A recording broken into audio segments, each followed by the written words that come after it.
Waheguru Ji Ka Khalsa, Waheguru Ji Ki Fateh Ji.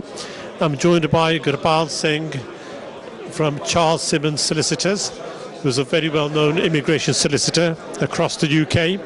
We're at the Conservative Party function, the special India group. Can you tell us about this event today and what this event is about and introduce the viewers to this occasion? ਸਤਿ ਸ਼੍ਰੀ ਅਕਾਲ ਭਾਜੀ ਤੇ ਨਾਲ ਸਾਰੇ ਸਰੋਤੇ ਜੋ ਵੀ ਦੇਖ ਰਹੇ ਹੈਗੇ ਆ ਵਾਹਿਗੁਰੂ ਜੀ ਖਾਲਸਾ ਵਾਹਿਗੁਰੂ ਜੀ ਫਤਿਹ ਇਹ ਹੈਗਾ ਕੰਜ਼ਰਵੇਟਿਵ ਫਰੈਂਡਸ ਆਫ ਇੰਡੀਆ ਦਾ ਪਹਿਲਾ ਇਨੋਗਰਲ ਫੰਕਸ਼ਨ ਹੈਗਾ ਜਿਹਦੇ ਵਿੱਚ ਅੱਜ ਸਪੀਚ ਹੋਣੀ ਹੈਗੀ ਆ ਇੱਥੇ ਦੇ ਚਾਂਸਲਰ ਜੋਰਜ ਔਸਬਨ ਵੱਲੋਂ ਸੋ ਖੁਸ਼ੀ ਹੈਗੀ ਸਾਰੇ ਅੱਜ ਇਕੱਠੇ ਹੋਏ ਹੈਗੇ ਆ ਦੇਖਣ ਵਾਸਤੇ ਮੁਲਕ ਸਾਡਾ ਕਿੱਥੇ ਜਾ ਰਿਹਾ ਹੈਗਾ ਅੱਜ ਦੀ ਪਾਰਟੀ ਵੈਸੇ ਹੈਗੀ ਤਾਂ ਕੋਲੀਸ਼ਨ ਗਵਰਨਮੈਂਟ ਹੈਗੀ ਆ ਪਰ ਕੰਜ਼ਰਵੇਟਿਵ ਦੀ ਕੀ ਸੋਚ ਹੈਗੀ ਆ ਕੀ ਵਿਚਾਰ ਹੈਗੇ ਆ ਤਾਂ ਵੱਧ ਘੱਟ ਕੇ ਹੋ ਰਿਹਾ ਹੈਗਾ ਇਕੋਨਮੀ ਦੇ ਵਿੱਚ ਕਿਉਂ ਹੋ ਰਿਹਾ ਹੈਗਾ ਸੋ ਉਹਦੇ ਵਿਚਾਰ ਅੱਜ ਆਪਾਂ ਸੁਣੋਗੇ ਤਾਂ ਨਾਲ ਖੁਸ਼ੀ ਦਾ ਇਹ ਹੈਗਾ ਰਣਜੀਤ ਸਿੰਘ ਬਖਸ਼ੀ ਜੋ ਕੋ ਚੇਅਰਮੈਨ ਵੀ ਹੈਗੇ ਆ ਕੰਜ਼ਰਵੇਟਿਵ ਫਰੈਂਡਸ ਆਫ ਇੰਡੀਆ ਉਹ ਵੀ ਅੱਜ ਹੋ ਗਏ ਤਾਂ ਉਹਨਾਂ ਵੀ ਤੁਸੀਂ ਗੱਲਬਾਤ ਕਰੋਗੇ ਤਾਂ ਸਾਂਝ ਵਿਚਾਰ ਹੋ ਗਈ ਅੱਜ I'm very pleased to be joined by an honorary guest at this occasion, C.B. Patel, who's well known in the Asian media world, who's been in publishing for many years. C.B. Patel, can you please tell us about the Indian Conservative Party Association and what is your involvement? Well, first of all, I'm from media, so I support the idea about Conservative Friends of India. In this country, historically, there was always Israel friends of Conservative Friends of Israel. Then Labour friends came, but today India and UK have got so many things in common. There is so much complementary potential. We are a large Indian community, and it is high time that the Conservative Friends of India plays this rightful role because they are the bridge builders between the Indian community here and the British people and India over there. They can do a lot. And I think it will not only help the Conservative Party or India, but even Indians here will have a chance to promote themselves and play part in the mainstream politics of this country also. Okay, let's meet another guest that's arrived here. So, what would you like to introduce yourself first? My name is Mr. Babu Musafir. I'm son of Gyani Gurmat Singh Musafir, ex-Chief Minister of Punjab. And I've lived here for nearly 40 years now. And what are you hoping to gain today from this meeting? Sorry? What are you hoping to gain from this meeting? It's a question of interaction, basically. You get to know each other. You introduce people from here who can do some business with people from India. So basically it's all to get people together and support the Conservative Party. So you're a Conservative supporter? I am a very staunch Conservative supporter for a long time. Okay, thank you very much.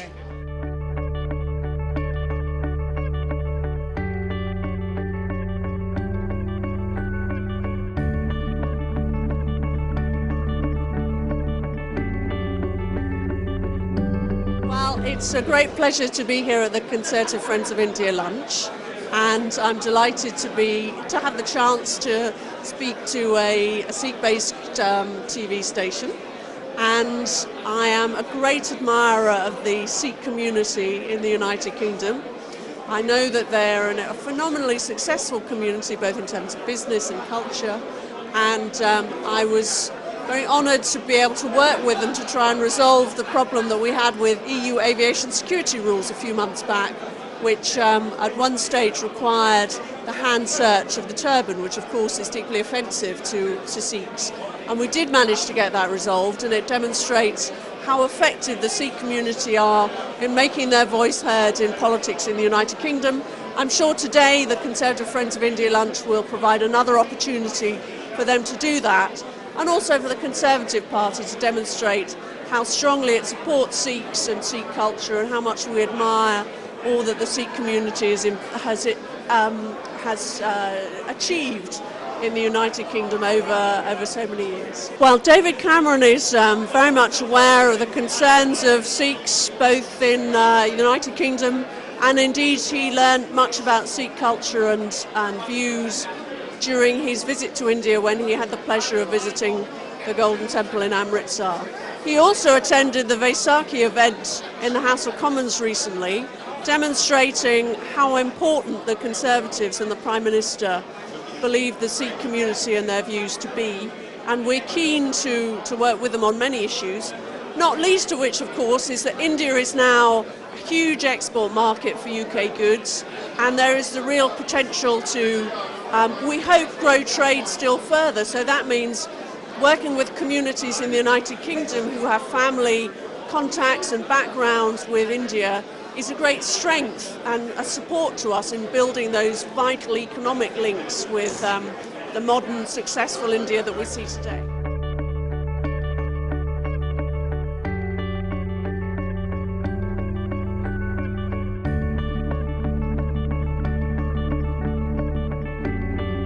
I'm delighted to be here. Our relationship between India and the United Kingdom is very important, and I will confess to being an enormous fan of India. My message to the Conservatives is that the Indian community in the United Kingdom has a lot in common.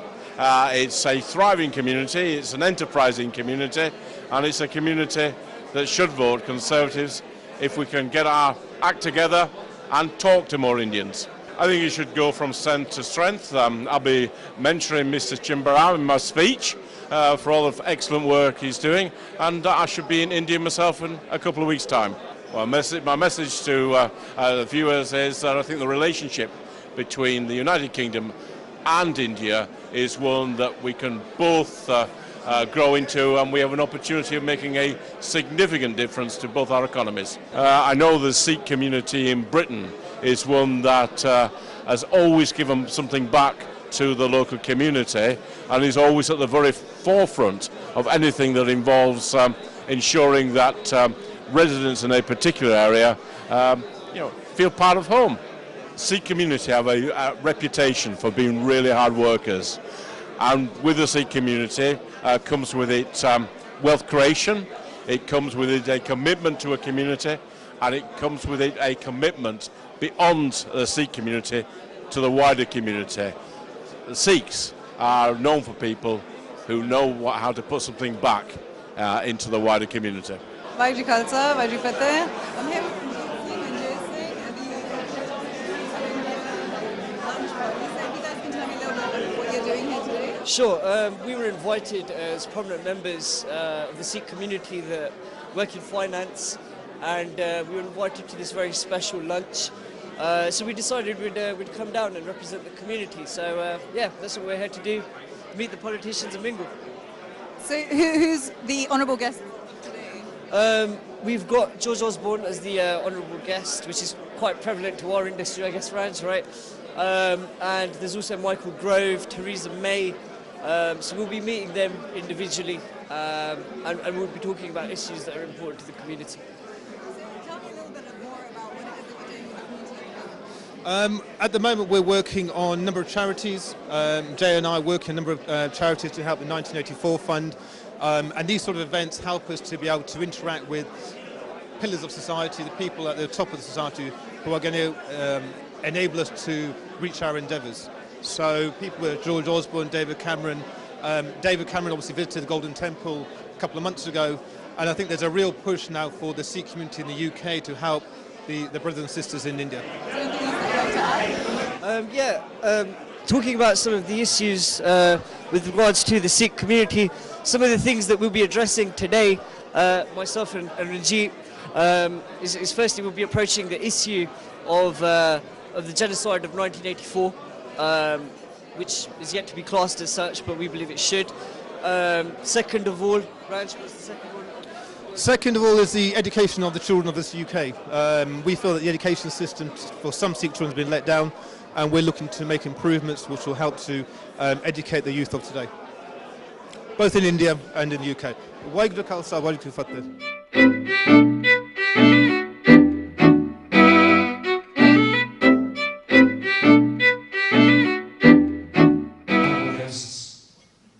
Ladies and gentlemen, friends and family, good afternoon and welcome to the Millennium Mayfair Hotel for the Conservative Friends of India Inaugural Business Lunch. My name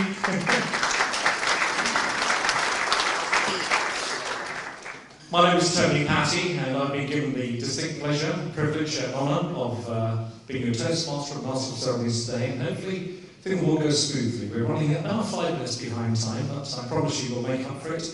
And we have about 6 speeches, about 1 hour each, ladies and gents, so I hope you'll enjoy them. Very similar to the ones we had last week, and some of you will recognise that we got through those very rapidly indeed. It gives me great pleasure, ladies and gents, to welcome the first speaker of the afternoon here today, and that is the Honourable Shailesh Vara, Member of Parliament, former Government Whip, and co-chair of Conservative Friends of India. Ladies and gents, Mr. Shailesh Vara. Secretary of State, colleagues, distinguished guests, ladies and gentlemen. On behalf of Conservative Friends of India, can I extend a very warm welcome to all of you at this inaugural lunch. Conservative Friends of India was set up last year, and it has been my very great pleasure and privilege to be its co-chairman along with Rajat Bakshi, from whom you will hear later, since January of this year. The organisation was set up in recognition of the fact that the Conservative Party needed to engage better and deeper with the 2 million strong Indian community in Britain. So it's a huge community, and it is certainly one that plays its part in the governance and the running of Britain. The Prime Minister has often spoken of the Conservative Party being the party of aspiration. Well, ladies and gentlemen, they don't get more aspirational than the British Indian community. Many of them arrived in this country with nothing but the clothes on their backs. And in various fields, they have succeeded and reached the top. And many of those people are here with us today. Their precise contribution to the British economy is difficult to quantify. But it is generally assumed that those of South Asian origin in Britain comprise 2.5% of the population, but that they are responsible for 10% of Britain's national output. And of course, Conservative Friends of India will also be playing its own part. It will continue to engage with the community, it will continue to have a dialogue, and it will continue to make sure that its message is heard in all the right places. It's a great honour to have been asked to introduce our chief guest, Eric Pickles, today. But I'd like to begin by thanking the CF India co-chairman, Shailesh and Ranjit Bakshi, for the work that they've done in putting this event together. Also, there's the CF India patrons, the executives and the management committee who've worked tirelessly in this and other things that CF India has been doing. It's just over a year since CF India was launched, and I also therefore need to mention the 2 founding fathers of the organisation, Lord Popat and Stephen Hammond, who just recently stepped down to take up ministerial duties, but put a lot in their first year in charge. CF India is now a central part of our plan as the Conservative Party to engage with the Indian community. The sad fact is that in the last election, only 24% of the Indian community supported the Conservatives. It's never made any sense to me. I grew up in North London, half my class was of Indian origin, and their parents, their grandparents, just seemed to be exactly like me and my parents and grandparents. They wanted to work hard, to get on in life, to look after their families, to help their communities. Coming into politics, I was shocked that these very same people would never even dream of voting Conservative. Well, I've made it my mission to do something about it. When I first became Chief Executive in 2008, the first speech I did was at Neasden Temple. They didn't have the faintest idea who I was, but they were very polite nevertheless. And I've done a lot more speeches since, and I will continue to do a lot more speeches since and attend a lot more events. There's a lot of work to do. But getting CF India on the right track was a big part of that. And I'm very grateful for everybody in this room for taking the time and the trouble to be with us today. Eric and I have a few things in common. Not something you might expect between a Yorkshireman brought up in the mean streets of Keighley and a boy from Hertfordshire. But we've both got a passion for the Conservative Party. We can't stand inefficiency and bureaucracy. We both consider ourselves to be good and loyal friends of this Indian community, the Indian community in this country. And neither of us can resist a decent curry. I hope you all have an enjoyable time here today. It's wonderful to see you all here. And let me ask for a warm welcome for our chum, Eric Pickles.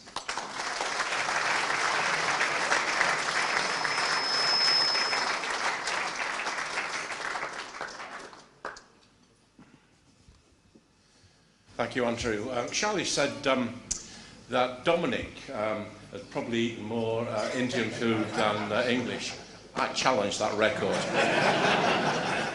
But it's a delight to be here because I love India.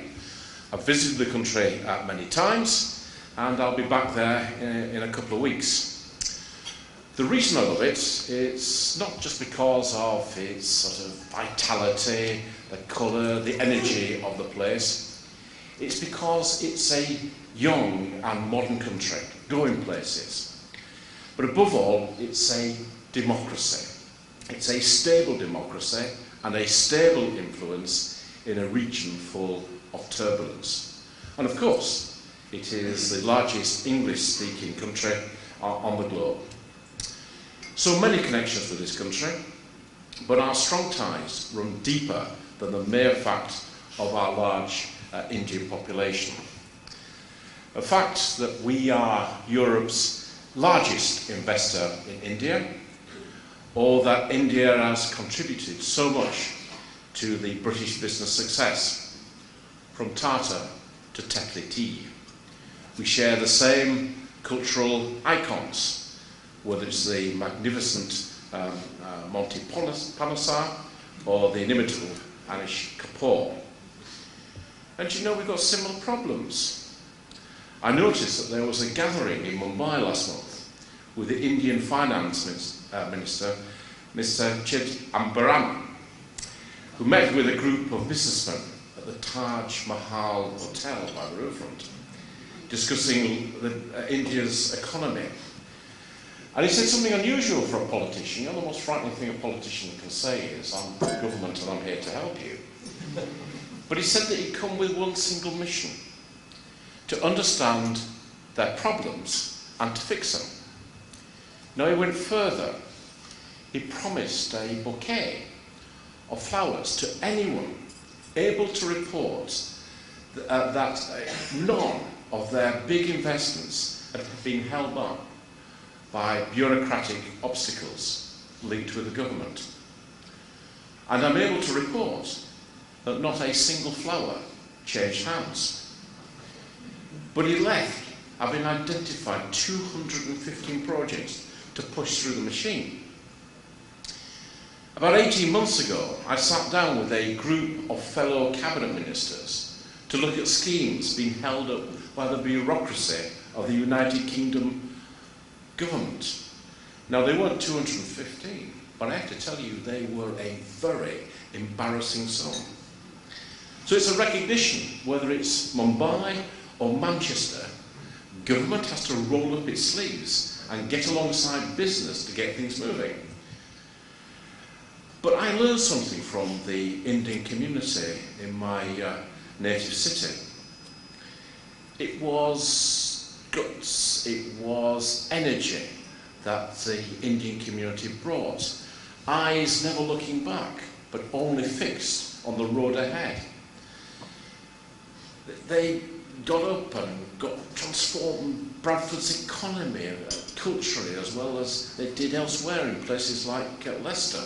For all their culture and history, it's India's sense of destiny that marks out its future. And it's their endeavour, their enterprise, their sense of adventure. And these, of course, are traits that we share in Britain. It's why we believe for all our past success, ours is a relationship with room to grow. And I know that the PM and the Chancellor strongly share this belief. When I look at what's to come, I can't but get excited by the opportunities. We know that about India's plan to invest 600 billion over the next few years in water supply, sewerage, waste management, transport and housing. We're offering India our expertise and know-how and importing, in turn, Indian expertise, because this cannot be a one-way street. We want Indians companies to come here. Britain has one of the best, most friendliest business environments in the world. We offer the lowest level of corporation tax in the G7. And we've got our enterprise zones, each specialising in areas that offer India value. Whether automotive, aerospace, biotech or construction, our enterprise zones offer business, low business rates, low regulation and high-speed broadband.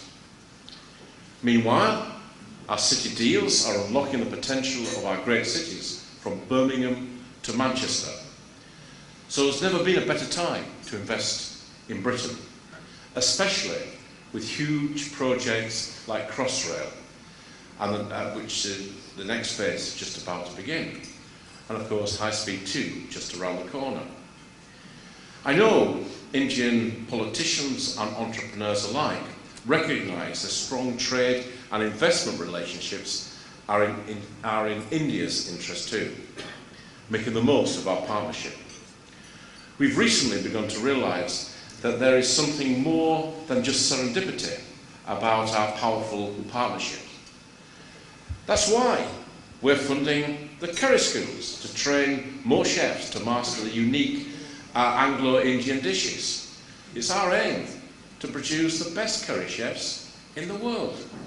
It's our aim to ensure that if you're opening a restaurant in the centre of New Delhi, the one person that you want to see is a British-trained Indian cuisine chef.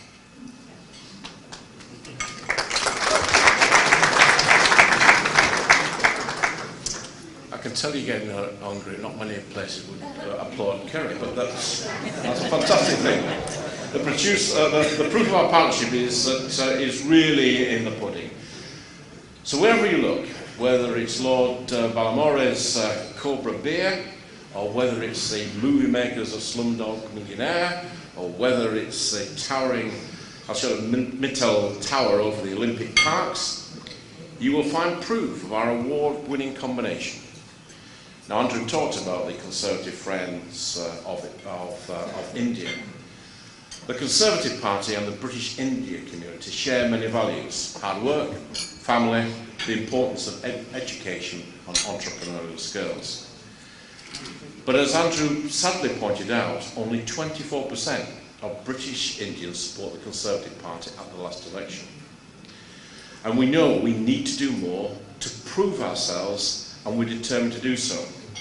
The Conservative Friends of Israel, of India, represents a positive move of engagement. It was launched by the Prime Minister with a remit to go out and do more to listen to the British Indian community, building bridges and having a two-way conversation between the Conservative Party and British Indians. So let's toast our future together. Recall Mahatma Gandhi's words: a small body of determined spirits fired by an unquestionable faith in their mission can alter the course of history. Individually, Britain is great, India is great. Together, we can alter the current of our economic future. Thank you. Ladies and gentlemen, please pray silence now for our vote of thanks from Mr. Ranjit Bakshi.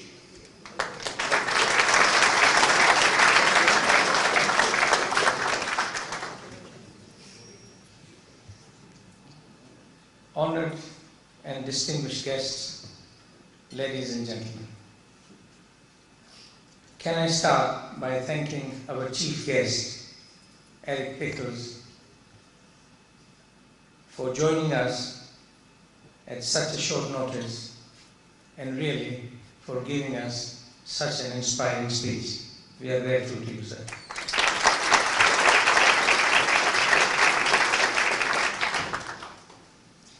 I also wish to extend my personal thanks to the many ministers and members of both houses who have so kindly joined us today.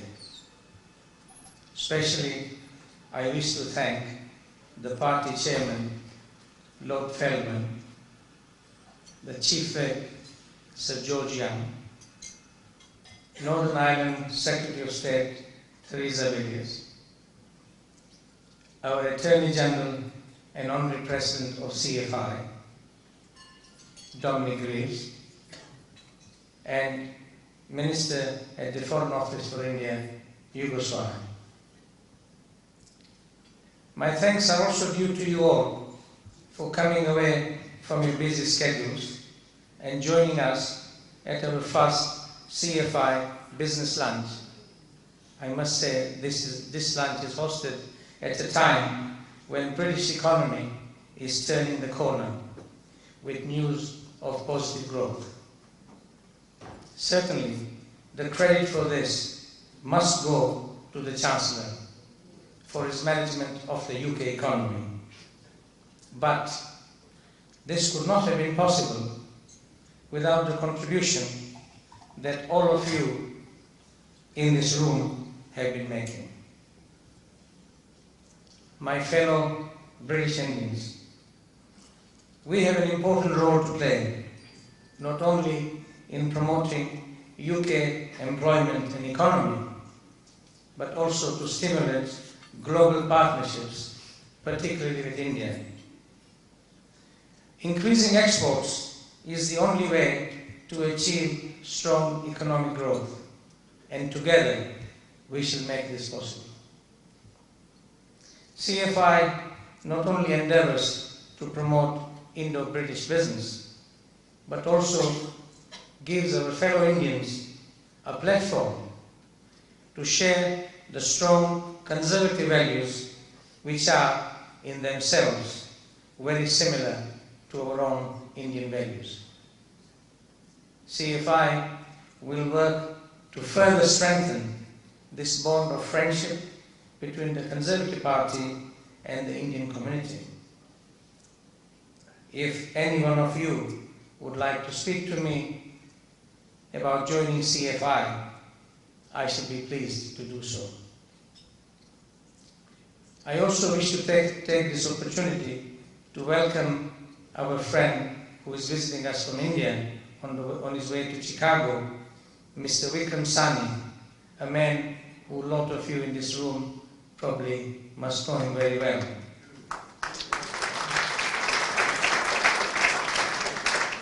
Mr. Sani is the current chair of SAARC, South Asian Regional Cooperation, which is a cooperation of 8 countries, including India.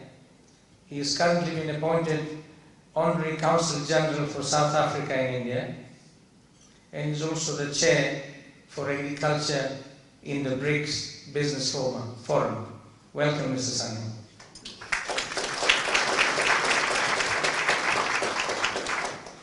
My thanks also go to Raga Mama for the splendid lunch you are about to enjoy, and also to the many members of the press and television. You play an important role because what is happening in this room, I want all the other fellow Indians to also be part of it. Unfortunately, as Lord Feldman said, the room is small and we had many people who wanted to join us. So the rest of us who could not attend will probably see it through the Sikh channel and through the Zee television. So thank you for being here.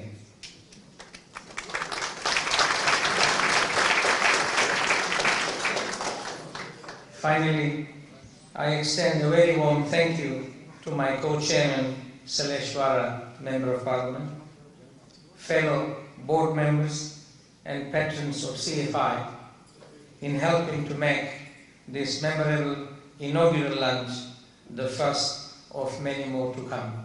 Thank you. Enjoy the lunch.